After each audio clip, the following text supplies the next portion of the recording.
This is the Five Starr Podcast.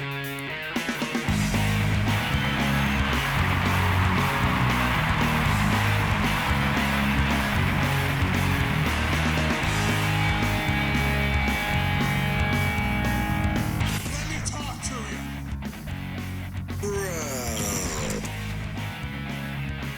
Hi. What do you guys want to talk about?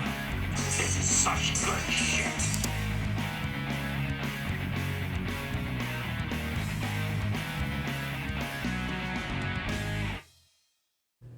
Thanks, guys. Back to you. I had a thought that hit me as I was driving home the other day.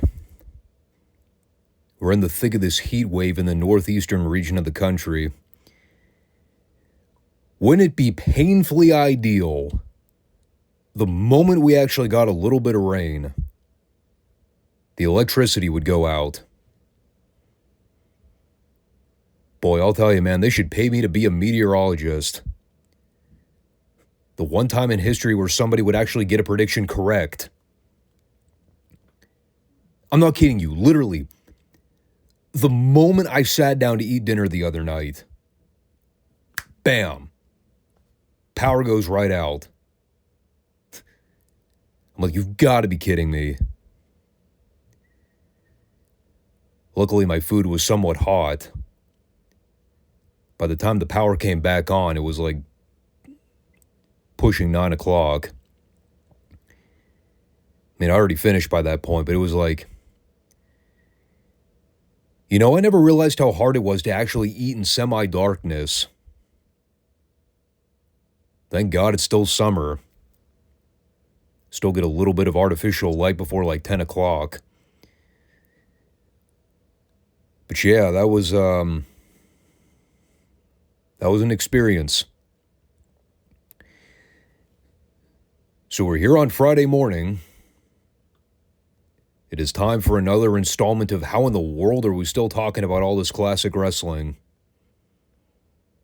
It's because the drive is still there. I need to keep myself somewhat sane with my hobbies. The work life is, you know, it's doing a number on me at the moment.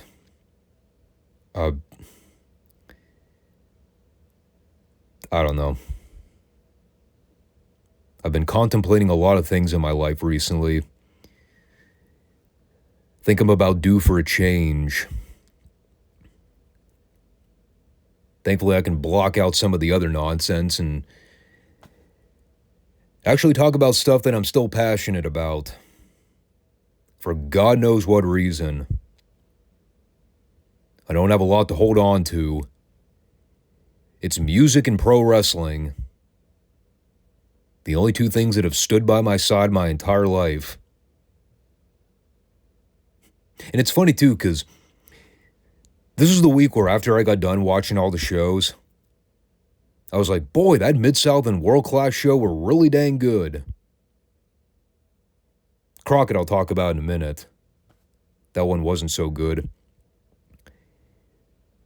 Maybe I was just in a reasonably peachy mood for a change. I don't know. But I thought it was a really good week of retro archives. That is all I have to say. We can now end the podcast. Nah, I'm just joshing. As always, we'll go ahead and kick it off with the Crockett stuff. This review actually shouldn't take all that long, if we're being honest. Bash Tour season has officially kicked off. Now, more accurately, we are on the eve of the first night for the Bash Tour. Our first stop will be Orlando, Florida tomorrow evening. And while we know the Bash season runs pretty much the entire length of the summer, up through August, the date we're all holding on to our back pocket is July 10th, Baltimore, Maryland. That is the night we officially see Lex Luger's career go up in flames. Well, not exactly. It's just the night everybody lost faith that Lex Luger would ever be recognized as a top babyface in the promotion. So we open the show with Sting versus Jerry Price. The theme of the entire show throughout the last couple weeks has been merch plugs, and more merch plugs. Baby faces and heels alike. Everybody's coming out with the Great American Bash 88 t-shirts. Even going so far as to wrestle in them. Which is exactly what the Stinger did here. And then he promptly cuts a promo at ringside afterwards where he's essentially telling the people, yeah, you see this shirt I've got on? It's really cool. You should go buy one. They may even have it in your size. He also talked about how he was planning to go out to buy a portable TV in order to buy the pay-per-view himself for July 10th. But then he realized that he was wrestling on the card. And he made fun of some people who like to mock Sting's biceps. So he goes, motherfucker, this is a double XL. And my arms are still popping through the sleeves. This is remarkable. Sting flexing and then making fun of all the haters.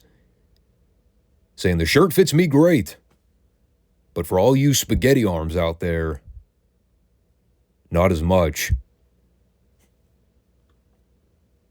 What a troll. And then we came back, having apparently missed the first 30 seconds of a Russian assassin Ivan Koloff squash. We see the assassin choking a job guy in the ropes. Nobody got a graphic. The only thing of note in this segment was Paul Jones informing us that the powers of pain follow him around like a, quote, giant gray cloud. And Tony Schiavone promptly goes, do you have any idea what that means? And JR bluntly responds, no.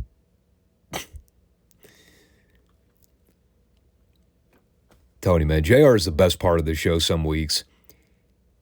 He knows exactly what to say, when to say it. And when he does not give a fuck, he lets you know. So the heels won. The assassin got a Cobra clutch choke locked in for the submission. Again, we talked about the powers of pain thing the other week. It was all a last-minute booking call to give the Road Warriors a set of replacement opponents for the Bash Tour after the Warlord and the Barbarian walked out of the company. I mean, they're basically trying to sweep that under the rug, thinking nobody's going to be asking questions, such as, where do those two giant Road Warriors knockoffs go? Who? Never heard of them. And it's also kind of funny how Paul Jones is basically calling Ivan and the Assassin his powers of pain. Not even the new powers of pain. He can't even pull a Midnight Express circa 97 or 98 from the WWF. Anyway, they plugged the scaffold matches for the Bash Tour. Very cut and dry promo from Paul and Ivan. They vow to rid the Road Warriors from the promotion. I got nothing else. And that was followed with an awesome segment featuring, of all people, believe it or not, Jim Crockett. When is the last time you could say that about a Jim Crockett segment? That anything he was involved with on camera was actually good. Well, it was all thanks to Jim Cornette carrying the load. First, we had him and JR talking about the series of matches that JC will be a part of in the Bash Tour. I now just realized that we had a promo segment on the studio program that consisted entirely of Jims. We had Jim Crockett, Jim Ross, and Jim Cornette. Who else could we have thrown in there to round out the cavalry? Jim Herd? Too soon. So anyway, Crockett's talking about the Baltimore match. Corny will be in a straitjacket above the ring while the match between the Midnights and the Fantastics is going on. But in addition to that, newly signed to several of the dates on the upcoming Bash. There will be a handful of bunkhouse stampede matches where the Midnights and the Fantastics will be wrestling, and JC will also be a part of it. He will be an active pro wrestler. So naturally, Corny comes out and tries to sweet-talk himself out of having to compete in said matches. Jim Crockett is desperately trying to hold back from laughing the entire time. Eventually, he says that he has to take a phone call, so he leaves. Right as he's walking away, JC's mentioning all the things his mother could afford to buy in order to pay him off, including a swimming pool, which I found funny. Like Jim Crockett would give two flying fucks about a goddamn swimming pool. So Corny's pissed off about the situation, and as he's ranting and raving, he has a great closing line where he goes, "Fantastics, you're going to learn that it takes a lot of guts and a lot of intestinal fortitude to get in the ring with me. And I'm full of it." To which JR deadpan looks at the camera and goes, "Amen to that."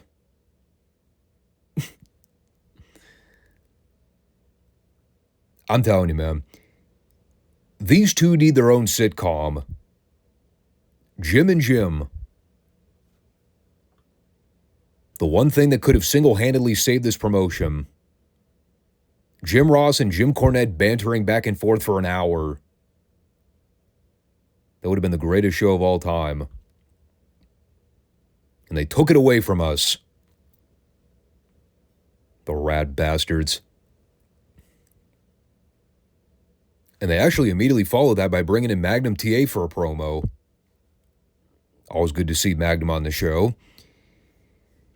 He was there to plug the I Quit match between Tully and Dusty in Norfolk, which actually tied in nicely since Norfolk, Virginia is Magnum's hometown. And when you think of I Quit matches, nothing is more legendary than the Magnum Tully I Quit match from Starrcade 85. So Magnum's going to be hanging on to every second of that match because he knows the environment Dusty is walking into. And the only thing that was really sad about this is that you look at Magnum here and you can clearly see that he still doesn't have full mobility on his right arm. His entire right side is stiff as a board. So depressing, man. Can you believe it? It's been almost 2 years since the accident. He is still not fully healed yet.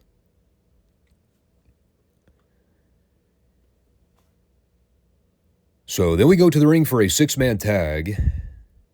And, well, on paper, you take one look at this thing and you're like, what the fuck? There were a pair of job guys in the NWA known as Cruel Connection number 1 and 2? Indeed there was. I believe we've actually seen them before.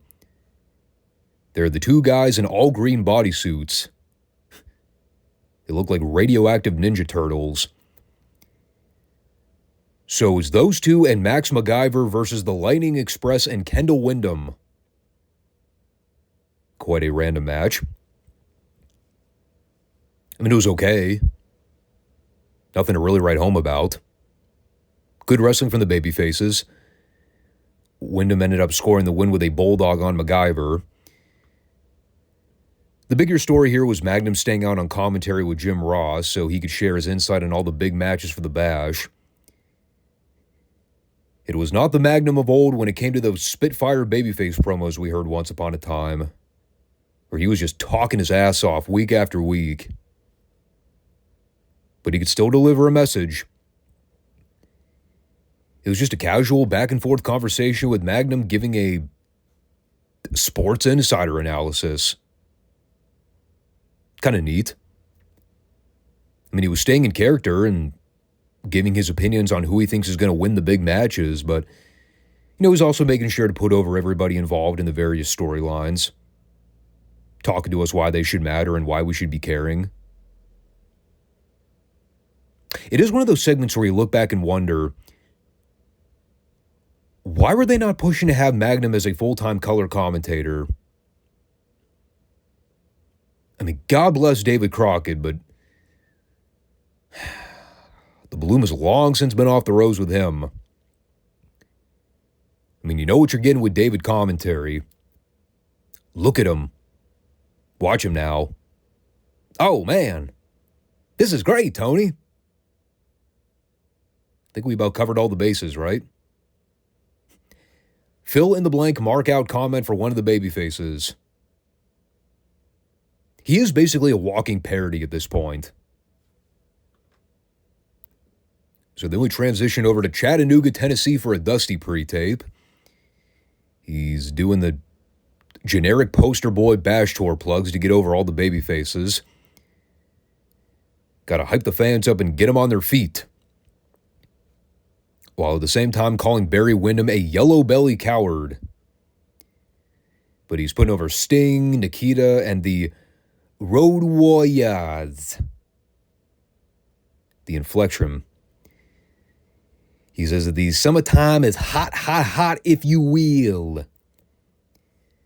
But the big moment, July 10th, Baltimore, the night when Lex Luger becomes the new World Heavyweight Champion, daddy.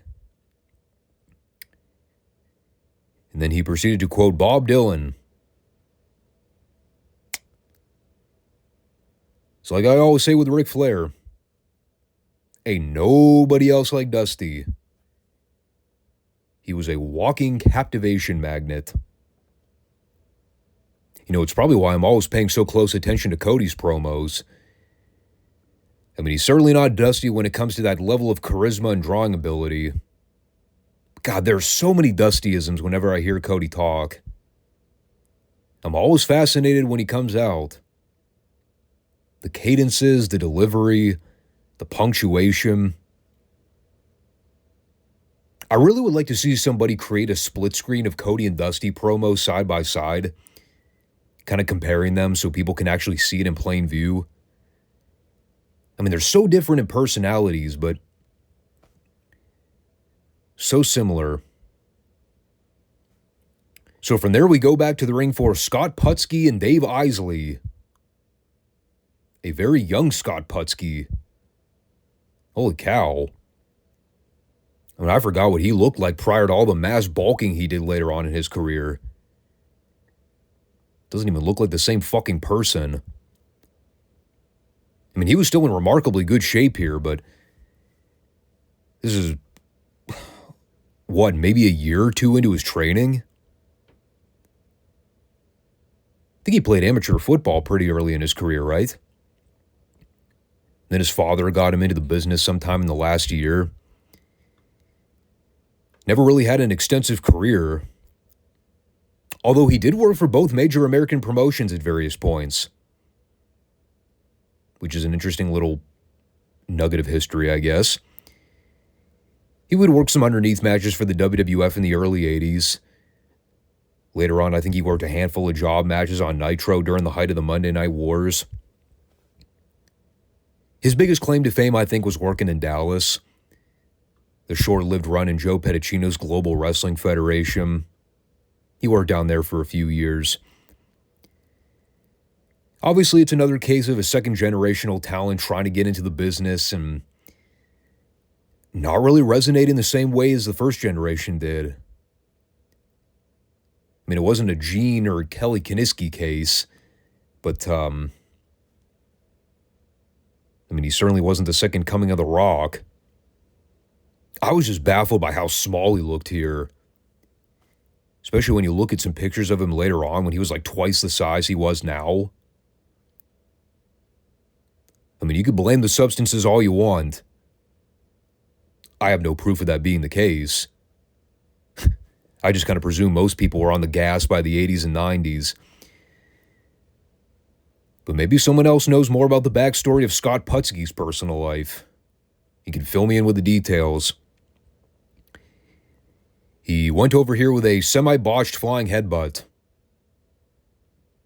meaning that he tried to dive halfway across the ring but came up a little bit short on the landing. And he still won. Come to think of it, this may have been his only appearance on Crockett television. Because I don't recall seeing him back in WCW until the late 90s. Maybe I'm wrong. Maybe he sticks around for a while. So that took us to this Nikita Koloff Dr. Death promo. Nikita began the promo by immediately forgetting the date of the Baltimore show, even though it was printed on all the fucking t-shirts. He also plugged a Russian chain match with Al Perez. God help the people that had to see that match.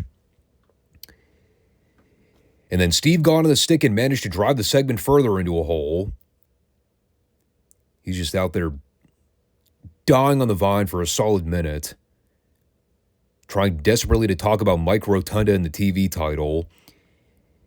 And after stammering over himself and making up a bunch of incoherent words, we hear the studio crowd screaming in the background.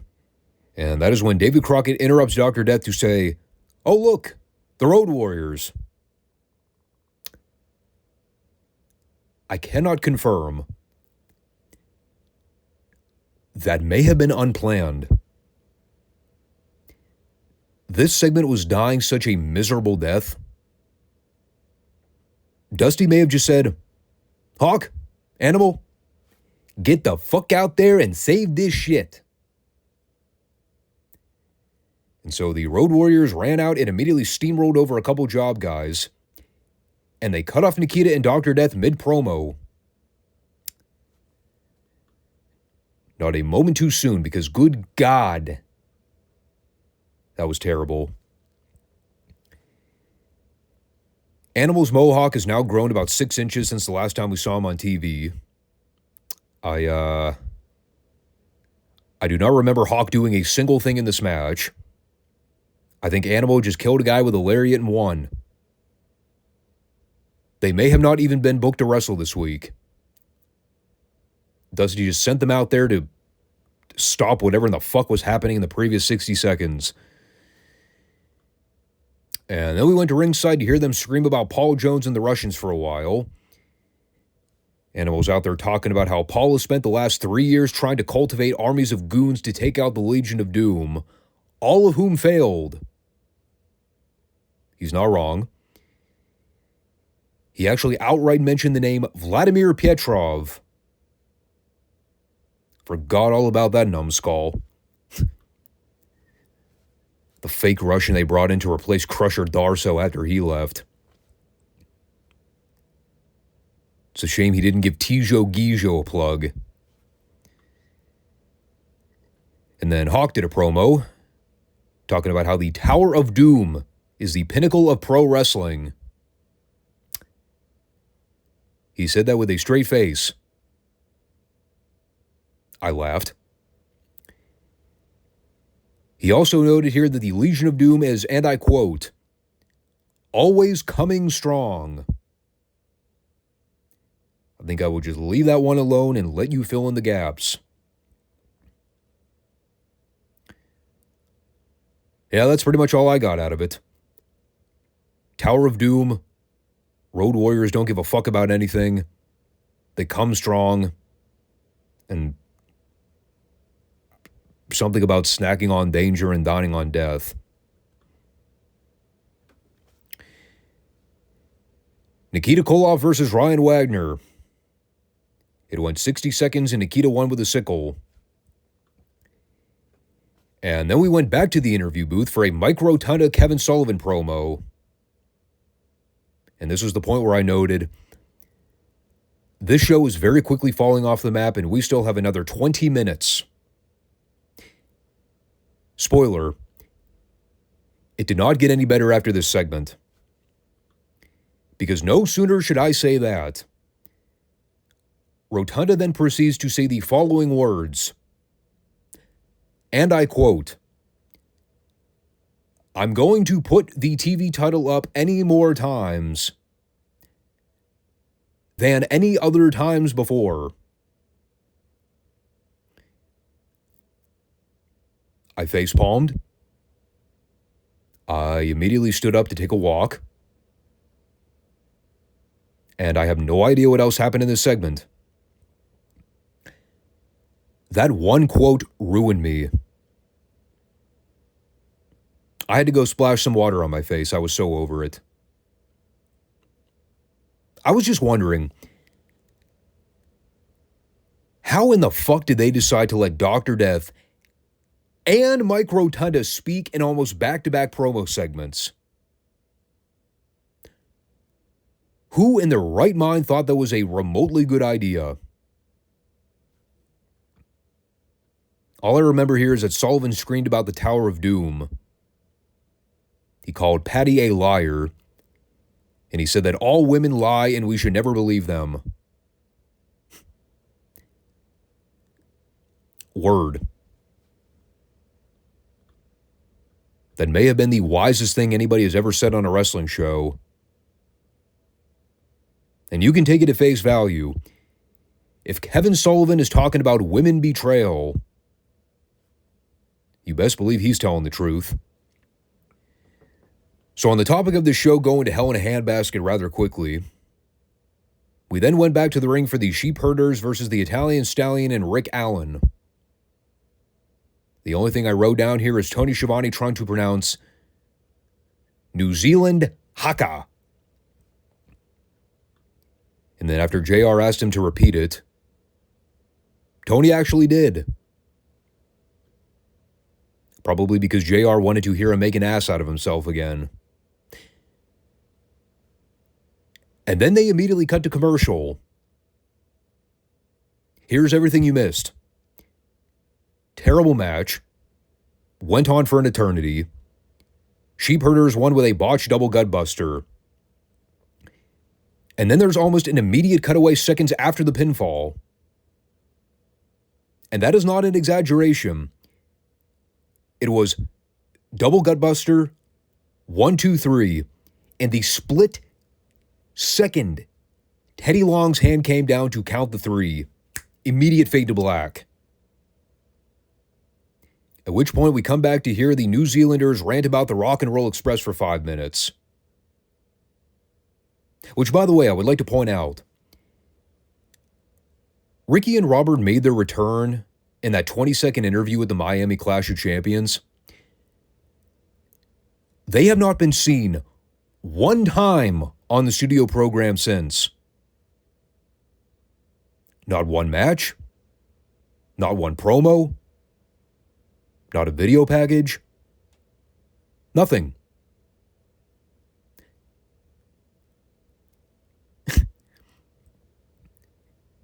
This 1988 run of the Rock and Roll is one of the most bizarre things I've ever seen.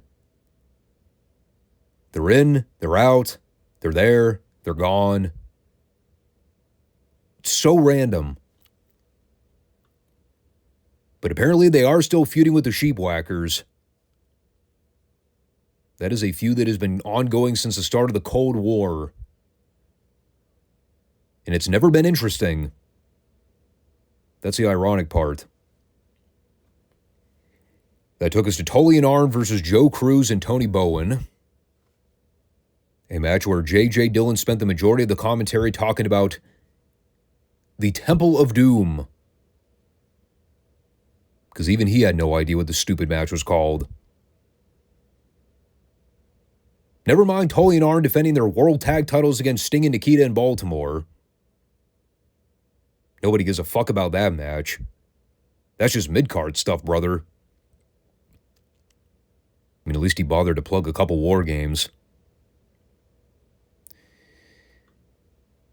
Standard Horseman stuff. Totally got the win with a slingshot suplex. And then we had Ric Flair at the booth with David to follow up on the world title situation. And it's another textbook case of Flair's got a big title match to sell, so he's pulling out all the stops, brother. It's all business nature boy here. He says that in order to establish yourself as the best in this sport, you have to win at all costs. Some may hate to acknowledge it, but you have to accept that it's the God's honest truth. He says everybody's hanging their hat on the idea that Luger's going to be the guy to beat Flair and become the new champion. But in order for that to happen, Luger's got to face the pressure in Baltimore. 9 million homes worldwide watching as Luger tries to end the reign of the Nature Boy. Over the next couple months, the Horsemen are putting blood, sweat, and careers on the line all across the country because that is their meal ticket to success. And all the top babyfaces are going to have to soon recognize why the Horsemen are the best in this sport.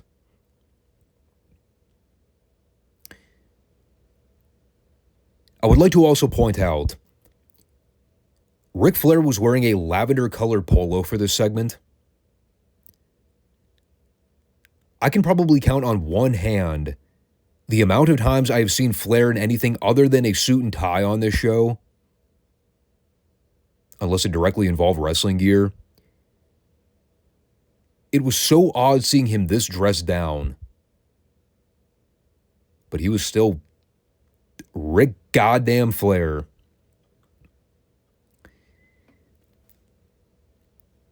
And that took us to Dr. Death versus Big Bear Khali. Looked like two giant bulls having a standoff. I wish they'd given this another 5 minutes so we could see Steve power around Khali.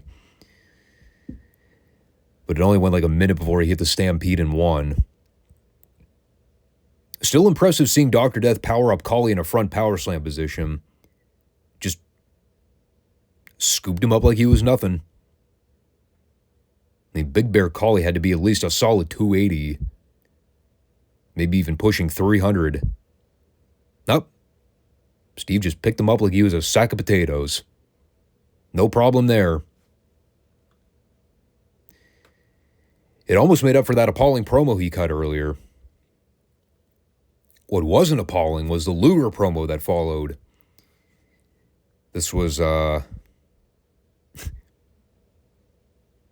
in a way, you could argue it was bad. But because Luger is so convincing when he's shouting and flexing his muscles on camera, you can't help but love every second of it. It is train wreck level awesome.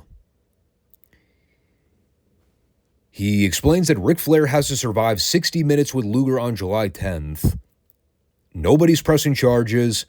Nobody's filing lawsuits. Luger gets to do whatever he wants to Flair and nobody can stop him. If he wants to beat up Flair, he will. If he wants to kick Flair in the groin, he will.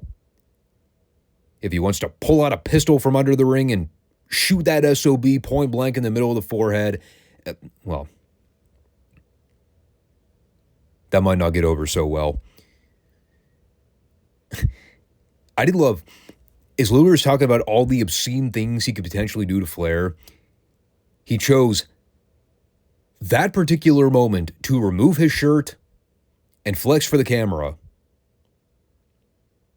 I'm like, is Luger horny right now?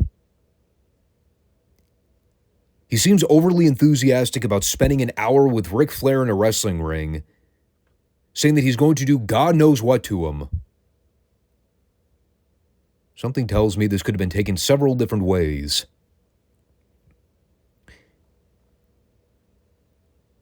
By the way, I would also like to point this out for the record. This is not an Iron Man match. All this talk about 60 minutes,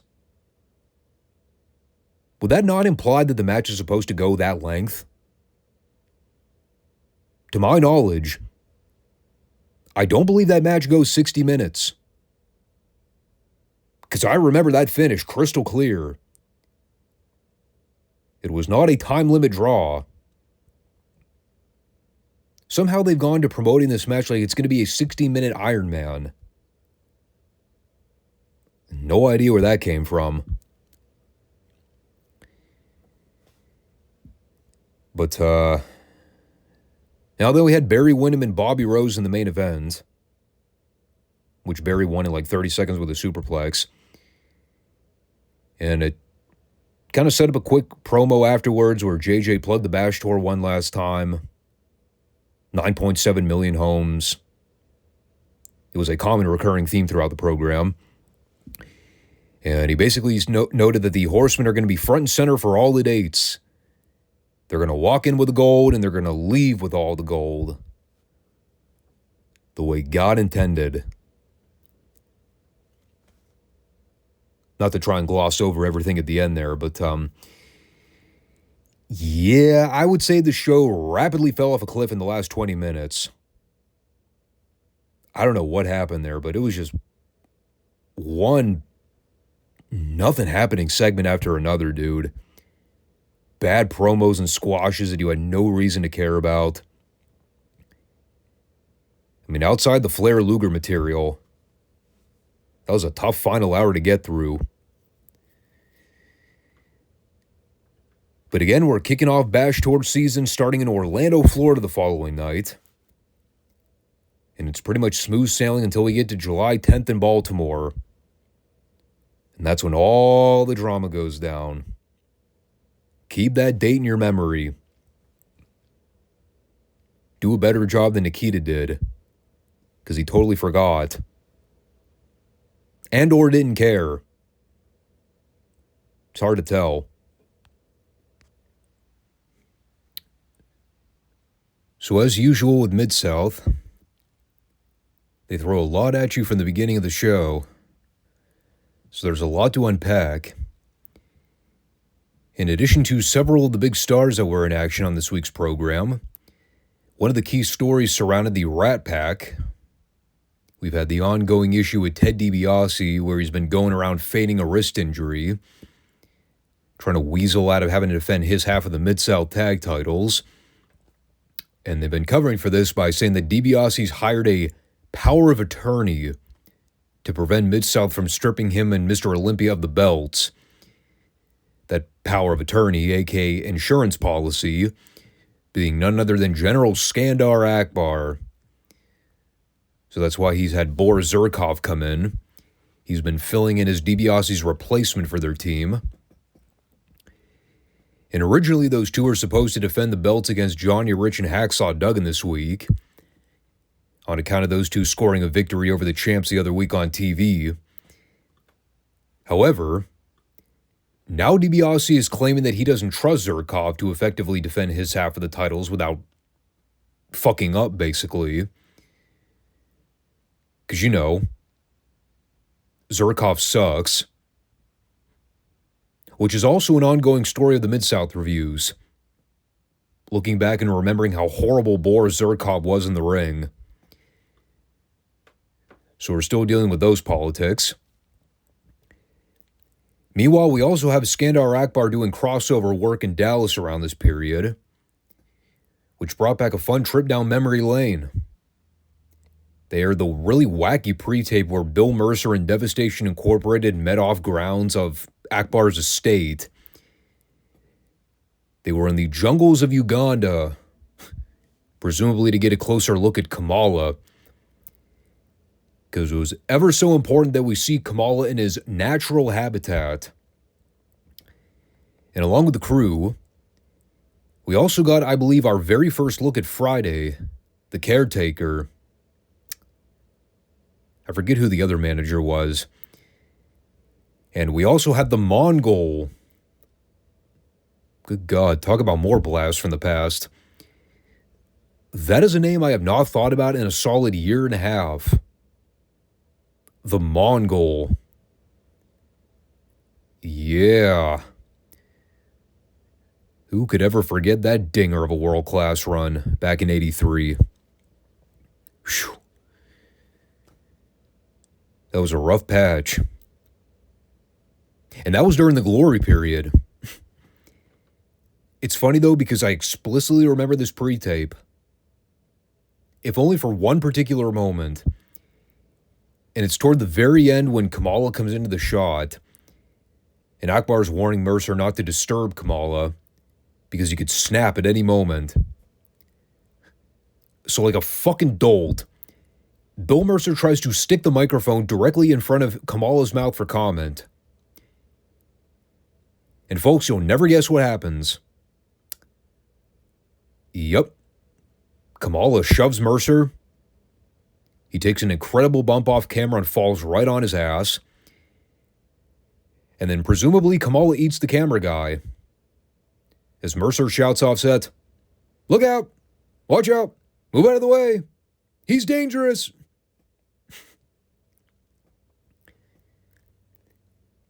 God, I miss this period of world class. These were some great moments. All the wacky shit they were doing with Devastation Inc. back in the day. Who else did he mention here? I think I heard Kabuki and Toriatsu get a plug. It's amazing how all that seems like a distant memory. And it was really only about 2 years ago when we were covering all that on this channel. Time flies. It's always fun, though, when they pull up the old Dallas footage. Good historical context as we go back in the time machine and look back at all those wonderful moments we covered once upon a time. Some of them wonderful for entirely unique reasons. Like watching Bill Mercer take a bump. So our first official match on this week's taping was Joe Stark versus Hacksaw Butch Reed. And right before the bell, as I wrote directly in my notes here, Hacksaw ready to rant. This is so awesome. He's like, "Reeser, get over here." Now, 2 weeks ago, I called out that no-good junkyard dog and challenged him to a North American title shot. And now he's giving me the runaround and putting his title up against Bob Roop of all people. The hell's up with that? To which I responded, he's kind of right. What is up with that? Who the hell in their right mind wants to see Bob Roop get a title shot and bore the brakes off of everybody? Of course, he made sure to call out a bunch of the locker room baby faces and say he's going to have to teach another victim a lesson to prove how big and bad he is. At which point, he proceeded to do so by destroying the crap out of Joe Stark. This is also where I noted the confidence level of Hacksaw Butch Reed going from like a 4 to an 8. Once he got going here and caught out JYD, God, he was on fire. Calling the dog fat. Saying he stopped going to the gym because he's unmotivated. Meanwhile, Reed's doubling up on his workouts because he's that determined to prove how much better he is than the dog. God, I was dying listening to the second half of this promo. It is almost unbelievable to think how great Hacksaw became in just a short window. The difference between Hacksaw Reed as a babyface versus a heel, I mean, they really don't compare if we're being honest. He was impeccable as a heat magnet. Always knew how to get under the Irish McNeil fans' skin. Always pushing their buttons. He was remarkable. So coming back, this is where Bill Watts took a minute to recap the big tag rematch for the week. Now, 2 weeks ago, we were supposed to get Hacksaw Duggan and JYD versus Mr. Olympia and Ted DiBiase for the Mid-South tag titles. But with all the tomfoolery with DiBiase and the broken hand, the altercation with Reed and Dog that took Dog out of the picture entirely, they had to scramble last minute to find a replacement match. So that's when we got Duggan and Johnny Rich versus Mr. Olympia and Boris Zurkov. So the claim here, the explanation for the rematch, because the babyfaces won the other week, the heels are saying that they could not prepare for the match ahead of time, so they issued a rematch challenge to Duggan and Rich. No belts on the line, though, because of DiBiase stepping up and saying, "Yeah, well, I don't trust Boris Zurkov now to defend my half of the belts, because he dropped the ball the other week." It is kind of funny if you think about it for a minute. The only reason they brought in Zurkov was so that he could be DiBiase's replacement partner. And now DiBiase's saying, yeah, that guy's untrustworthy. Which begs the question, why hasn't Akbar fired him yet? Why is he still around? I mean, I guess in their mind, they have to justify flying him all the way from Russia in storyline. So they're like, well, we can at least get a handful of matches out of him before we send him away. He'll probably lose every god-blessed one of them because he's fucking rotten. But hey, we paid the guy. May as well use him. I love how totally superfluous Boris Zurkov's run in Mid-South has been. The whole story is, the guy's a complete waste of money and time. Everybody hates him. He's horrible in the ring. He looks like a fucking cue ball. But we'll keep him around just to do some jobs. And be entirely useless. So this match, no joke, I've never seen such a multifaceted clusterfuck take place in one segment.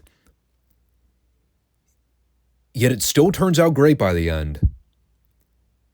There was so much shit going on here. It's an overbooked cluster of epic proportions. But when you really think about it, these are the kinds of things that made Mid-South stand out. These chaotic wildfire finishes where the fans are going apeshit for just about everything, throwing babies in the air. I have no idea how anybody didn't die here. I mean, for the most part, the first 2/3 of the match are mostly basic. Heat on Johnny Rich for a while. Of course, Boris Zurkov tripped over Johnny on a drop-down spot and nearly ate shit. Because as we've been saying over and over again, he sucks. We get Hacksaw Duggan tripping up Olympia on the ropes so Rich can make the hot tag. Then from there we get all the four-way pandemonium with everybody. Ref ended up getting bumped. And if all that wasn't chaotic enough, then they cranked it up to about 50. Because here comes Ted DiBiase from the back to go after Duggan. But Duggan catches him before he can initially hit him with a cast, which leads to this remarkable moment that had me in stitches laughing. I've never seen anything like this in my life. Maybe somebody can confirm this for me. I have seen casts before. I don't believe I have ever seen one spontaneously combust like it did during this brawl. Duggan grabs DiBiase by his bad hand. He begins smashing it off the corner turnbuckle pad. And DiBiase's cast basically starts to tear up at the seams. Look like popcorn blowing up from the hard cam shot. Just white pieces of plaster going up in the air. Never seen anything like that before. And of course, directly underneath the cast, DiBiase still got the loaded glove. Because as we all suspected, it was a ruse all along. Guy was so fucking stupid. He couldn't even pretend to fake an injury on the non-dominant hand. Just to hide the illusion. No, of course, the cast was directly over his good hand. So we clearly see that nothing was wrong with him. Classic heel move. And the heels are trying to restrain Duggan while DiBiase is pounding away on his head. Again, the ref is still dead while all this is going down. I mean, you could have set up pyro in the middle of the ring at this point. The ref still would have been asleep on the floor not paying attention. And again, people are chanting for JYD to come out to save Duggan. But as we all know, those two are not on the same page. Even though they are baby faces. So they are not here to come to each other's aid. Duggan is on his own. We did get a handful of underneath baby faces empty out from the locker room, but they all got laid out by the heels.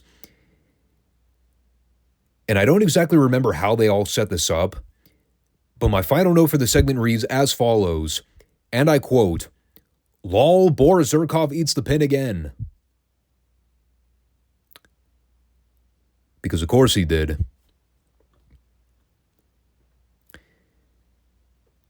So yeah, this is a complete mess. Still a phenomenal segment by the end. But, quite overbooked. Yet it's another match where the Rat Pack get outsmarted.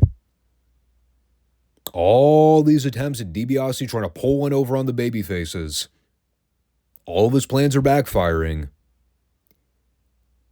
And keep in mind, too, this is now the second time that Johnny Rich has scored a win over the Rat Pack. Granted, he beat the Flunky, but that's 2 times. And now we basically exposed DiBiase for lying about the hand injury. So this is all great. A lot of shit to keep track of. But even with all that stuff happening, everything made logical sense by the end. And so this is a clear-cut example of how you can effectively do an overbooked segment in pro wrestling.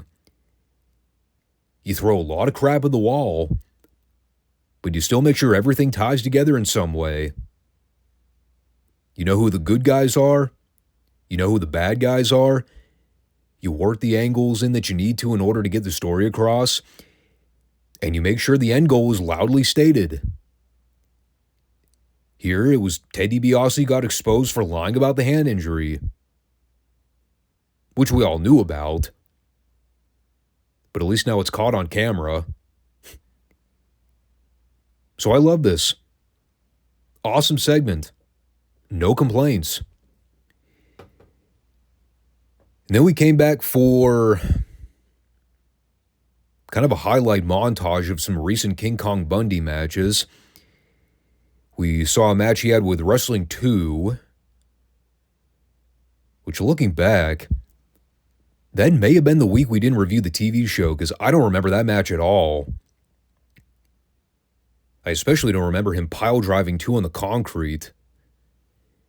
Now, I remember the angle they did with Tito Santana last week when he pile drove him on the concrete.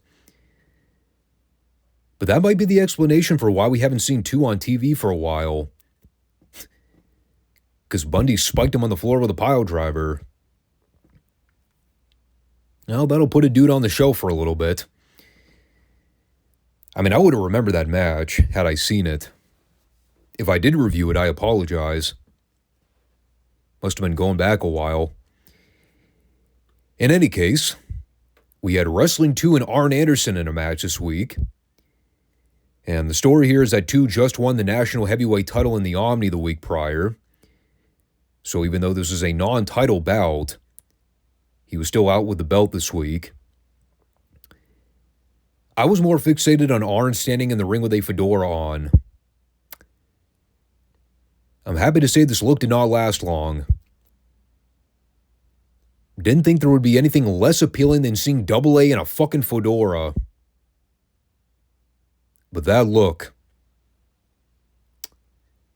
that rattled my brain a little bit. And here's an interesting little tidbit of history. Watts actually acknowledged the fact that Arn Anderson and Marty Lundy were the same person.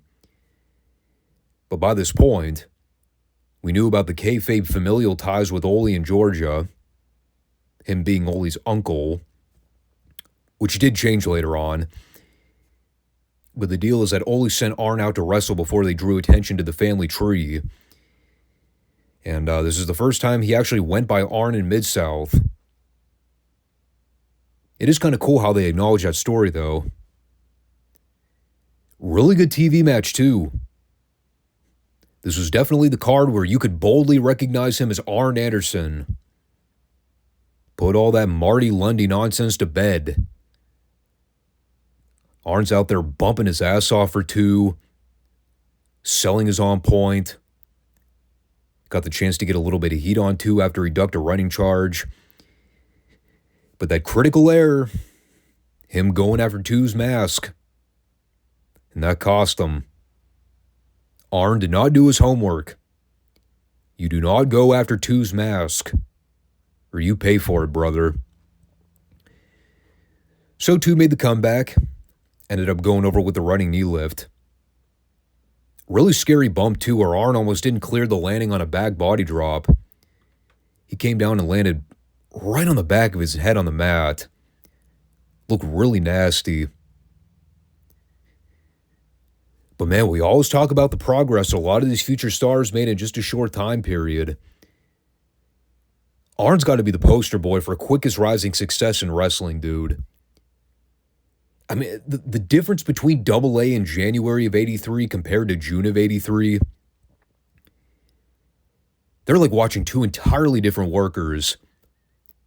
He is so improved from where he first started. I can definitely see why Crockett wanted to get his hands on him sooner rather than later. So we come back for JYD and Bob Roop for the North American title. God. To think Bob Roop was a former North American champion in this region goes to show how much Mid-South evolved in just a short period. And for good reasons. I don't even know how to begin to describe this match. It was like we went back into a time machine and I was watching Mid-South main events from spring of 82. It was the damnedest thing.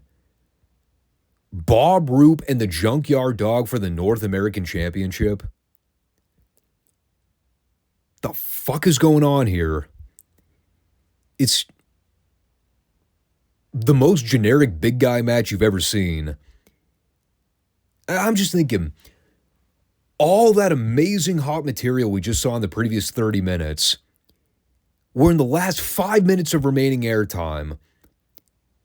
I'm watching Bob Roop work over Dog's arm for 15 minutes. The crowd is just sitting there motionless.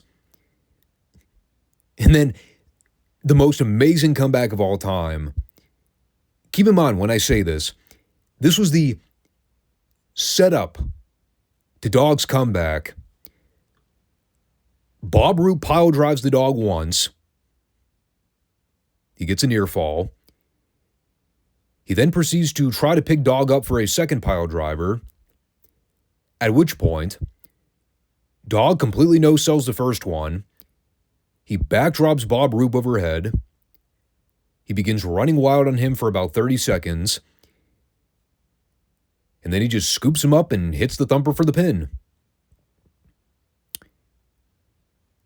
He no-sold a pile driver, made a 45-second comeback, and won.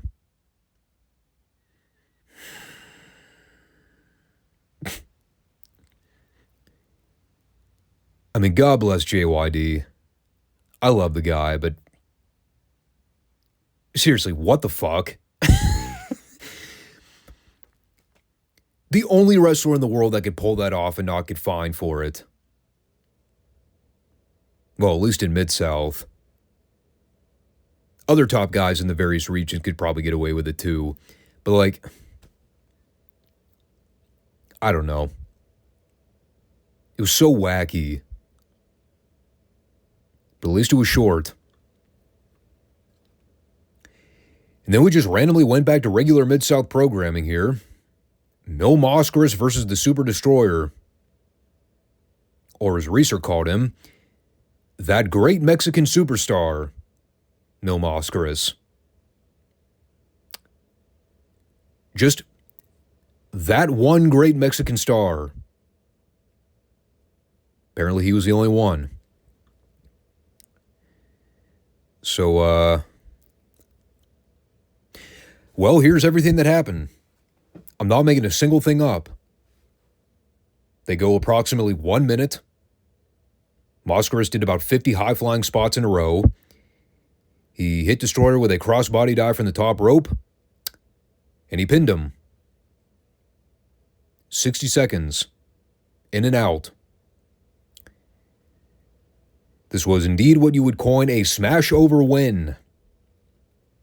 Short and sweet to the point. Heel doesn't even get a chance to gain any kind of offense. It was all Moscaris. Good stuff. I had no issues with it. Doesn't leave a whole lot of room for conversation because it was so short, but no problem. And that left another few minutes for a fill-in match here with Tim Horner and Tony Zane, which, I'll be honest, I kind of got up and went to the bathroom during this. Not that I was looking for an excuse to bail out of having to watch a Tim Horner match. I came back in the last minute as Horner was working over Zane on the mat. The only thing I remember is seeing Horner drop a leg over Zane's face.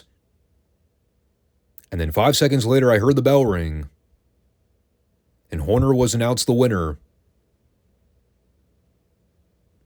So I presume Horner won via knee drop over the face. Which may have been the only time in history somebody has ever won with that move.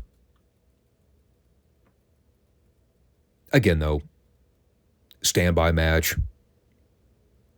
It's usually filler stuff anyway, so it's not all that important.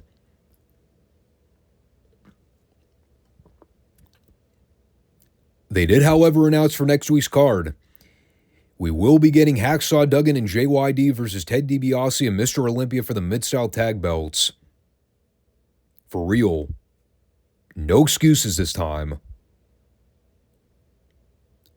So that'll be a fun match. And everything they did this week perfectly set that up. If anything, the first half hour of the show are must-see television if you're a Mid-South fan. I mean, you could probably tune it out afterwards, though, because that JYD Bob Roode match was nothing to write home about. And, again, the Mil Moscaris match was fine, but too short to really give any kind of in-depth explanation for it. Or discussion, not explanation. But, yeah, that tag match, that was classic Mid-South programming right there. So much stuff to break down in that one segment. But it all tied together in the end. Because we're getting the match that we should have gotten several weeks ago. DiBiase has no excuses this time. He's finally getting in the ring with the guy he's been ducking and dodging for months. Hacksaw Duggan. Because remember, that's part of the story. DiBiase's been on record saying, I don't want anything to do with that guy. Well, nobody's going to save him this time. No power of attorneys. Ted DiBiase is shit out of luck. So buckle up for that, brother.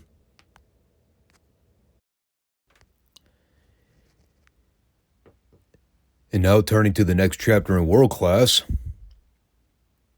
our big question remains, can I get through this episode without falling asleep? No, actually, we had an even bigger question for the main event. Who had the best kick? Your options are the Great Kabuki or Chris Adams. I know my pick. Now, I know it kind of seems like I've been down on World Class for a while. Everything kind of comes and goes in cycles. The last big show they did was the Texas Stadium event at the beginning of May. And all of the television shows since that point have been mid. Like I've been waiting for them to really put together that next hot program. And a lot of the shows have been lacking a lot of meaningful top storylines. The two biggest things they got going right now are the Kevin Von Erich and Gina Hernandez feud, which they really haven't done a great job following up on since the angle from the Parade of Champions when Gino and Chris destroyed Kevin's sports car. And the other is Jim Cornette's feud with Sunshine, which so far is mainly centered around Corny feuding with Scott Casey over a fucking green suit jacket. Sunshine's involvement has been very minimal. Listening to JC's experience this past week, I kind of got spoiled on the payoff to the Cornette Sunshine feud. At least I know there's some good stuff coming up with that. Elsewise, the shows are just kind of trudging along with very minimal direction. We did get some development in the Gino Kevin saga, or as Bill Mercer noted here, their dramatic confrontation. So we go to a clip from Fort Worth. Gino's making fun of Kevin for being a crybaby, wallowing over the fact that his Lincoln Mercury was smashed to pieces. This is good. He goes, "You're just jealous because you're not lucky enough to ride around in a $30,000 Corvette." Now, of course, this is 1985, so I'm not sure what the equivalent would be to a 2024 fancy sport car. Perhaps a Tesla. God, if only Gino were alive today to see some of the vehicles on the road. His mind would be blown. And so eventually Kevin comes out in street clothes and starts going to work on Gino, trying to shut him up. This apparently became an impromptu match at some point.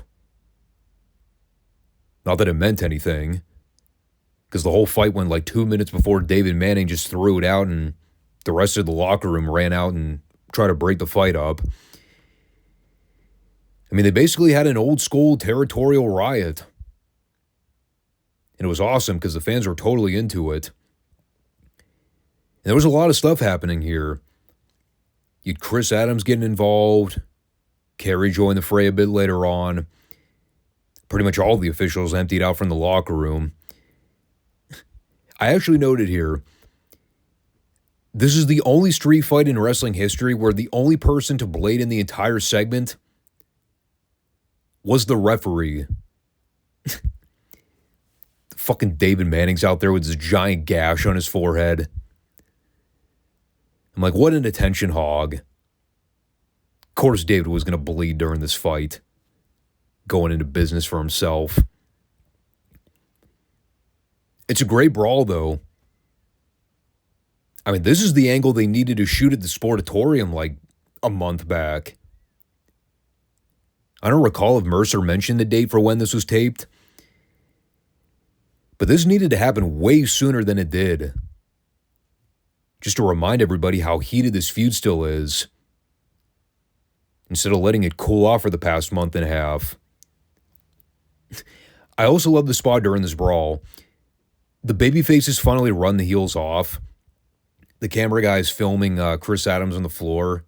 He's looking right into the camera. So he stares directly into the lens and says, and I quote, "I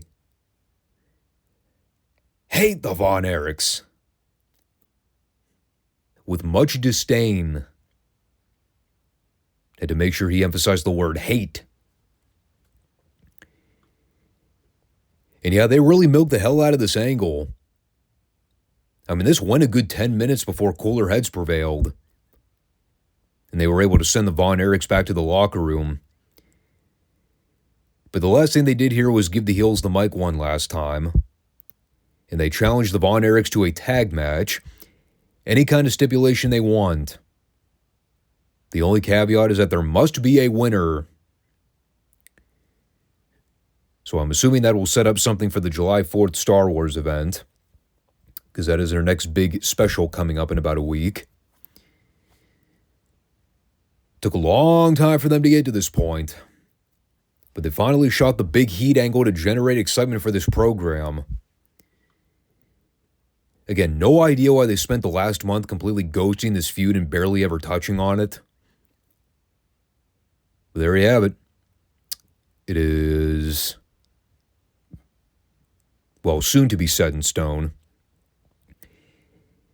And we'll wait to see if they bother to announce any kind of stipulation or if it just winds up turning into a regular tag match. And then we follow that with another fantastic segment. It is the Iceman King Parsons in a pre-taped interview. apparently recorded in his backyard. Now, just to provide some context here, they had mentioned the story of Mike Von Erich getting attacked by the one-man gang and killer Tim Brooks. Apparently that match was a sanctioned tag match where the Iceman was Mike's partner. So we got to hear his insight on the story. And if you've ever heard the Iceman cut a promo before in Dallas, they are truly magical pieces of business. I cannot remotely do justice by trying to repeat what the Iceman said here. Essentially, he said that Gary Hart, One Man Gang, and Tim Brooks are liars. They did not, in fact, injure Mike's shoulder. It was Mike that injured himself because he had hit Tim Brooks so hard, he apparently threw his shoulder, and I quote, "slam out." Those were the Iceman's words. And, well, he basically said that they're coming for revenge because it's got to be's that way sometimes. And again, I cannot recapitulate what the Iceman said here if my life depended on it. The delivery is impeccable. The only thing I will say, I think King Parsons is the only wrestler alive that can get me to somewhat care about a Mike Von Erich match. If anybody else tried to do this exact same promo, it would have failed. God damn it, it's the Iceman. So it worked. It's got to be's that way sometimes. Amen, brother. So about 13 minutes into the show, we have our first official match of the Sportatorium. It's Jack Victory going up against the returning Iceman to Dallas TV. This instantly became the greatest match of 1985 when Jack Victory tried to claim that the Iceman lubed his body up before the match. So Rick Hazard had to go over and awkwardly feel the Iceman to see if he was slick.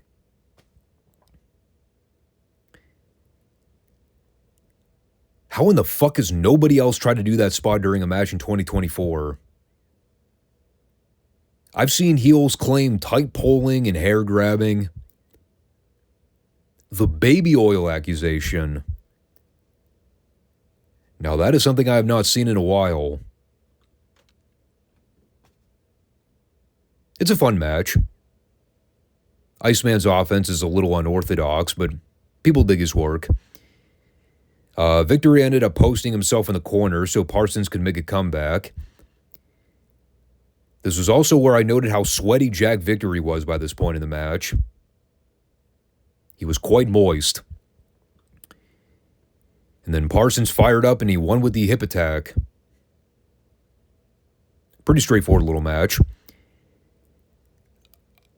I presume the Star Wars match ends up being a rematch with Gang and Brooks going up against Mike and the Iceman. That seems to be what they're building towards. But they didn't really establish anything by the end here. I think this was more so about getting over the return of the Iceman. But we'll see what they do. And then we had our TV main event, which was an interesting little bout. It's Gino Hernandez and Chris Adams going up against the Great Kabuki and Kerry Von Erich. And it's a hell of a tag match, all things considered. When I looked at the timeline and saw how long they were giving this match, I was like, holy cow. They better pace themselves.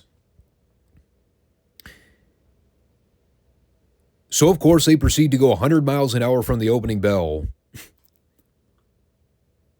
And remember Bill Mercer's $1 million question, who had the best kick?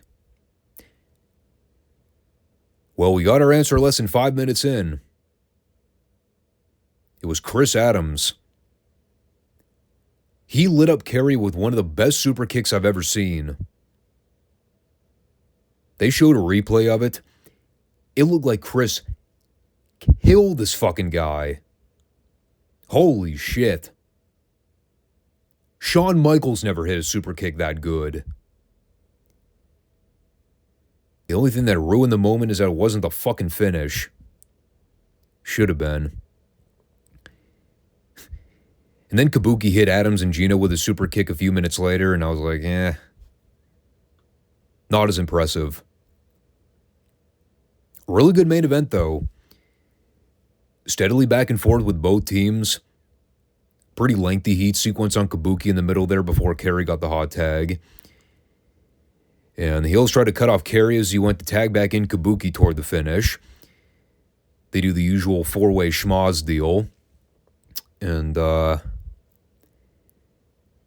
I'm not entirely sure how this happened.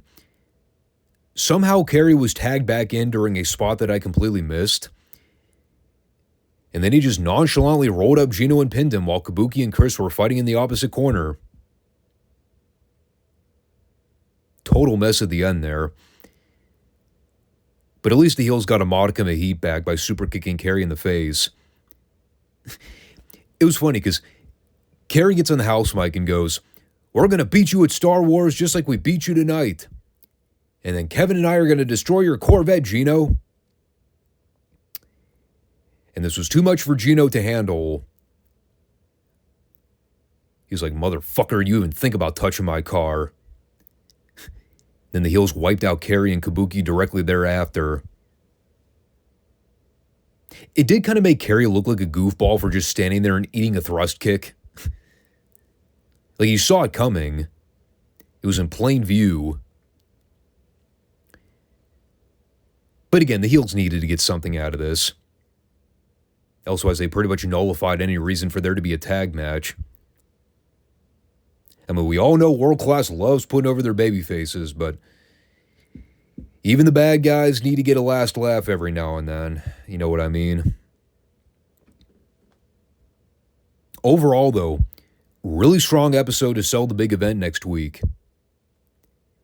You know, again, I wish they could have done a lot of this sooner instead of just hot-shotting all the big angles for the go-home show. But as I watched this episode, it definitely seemed like major course correcting. Glad they turned it around. Man, the last month or so of programming has been so lifeless. Like, they really needed a show like this to crank up the excitement for Star Wars. And while they didn't necessarily touch on all the programs, I don't think the Midnights made a single appearance this week. But they did at least make steps to promote the top feud with the Von Erichs versus Gino and Chris. So, yeah, a lot of good things to say about this one. Now, depending on if they air that show on delay or not, not sure how that works. Guess we'll see. But as we round out this one, as always, I want to thank everybody for checking the show out. You can stop back on Monday to see more continuation of the Retro series. We'll be covering a lot of WWF content. WWE. But, yeah. So we'll resume with that, and then next week we'll have more of the classic stuff for the Friday show. So take care, everybody, and peace out.